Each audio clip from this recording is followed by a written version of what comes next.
All right, for the last video here in section 13.5, we're going to look at question number 6 on the worksheet. And here we're told that the temperature at the point xyz is given by the function t of xyz. A fly moves along the line. R of t is at, bt, ct, and the domain there is just all real numbers.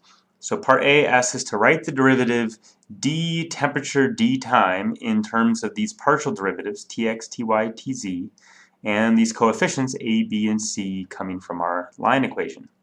Part B then asks, use part A to compute that derivative if t of xyz is this particular function, x squared plus y squared plus z squared.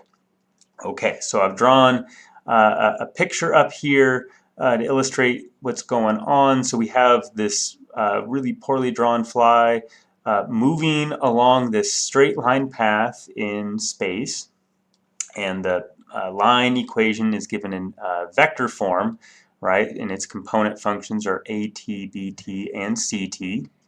And we're told, right, that any point in space, right, our temperature is just being measured by this temperature function, okay? So in this sort of scenario, we have our temperature function, t, and it's depending now on the x-coordinate, the y-coordinate, and the z-coordinate, right?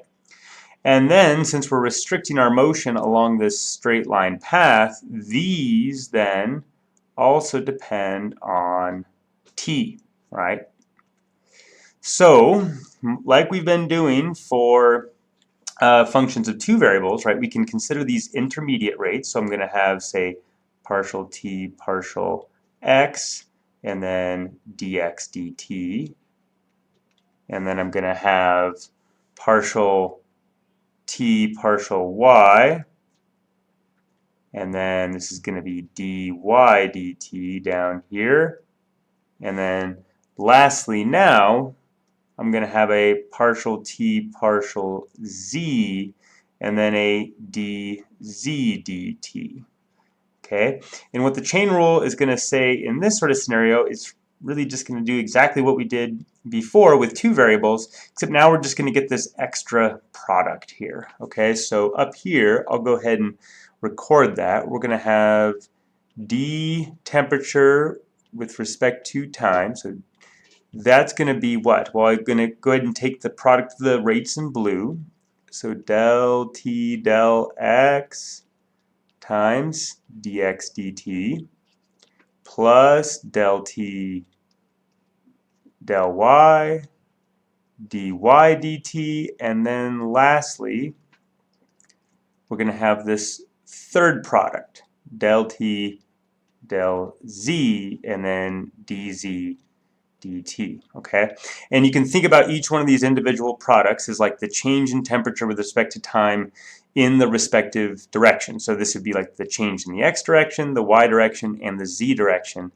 And what the chain rule is saying is that the total change in our temperature with respect to time is just the sum of those individual changes. Okay, cool. So now for part A, right, we're asked to write this derivative in terms of these partial derivatives. Notice this is just subscript notation instead of the del notation. Same idea though. So here I'm going to have dt d little t is going to be, well, del t del x, that's just tx, times dx dt. And what is that? Well, here, since I am restricting, again, motion along this line, I'm really saying that my x-coordinate here is simply a t, and so dx dt is just a.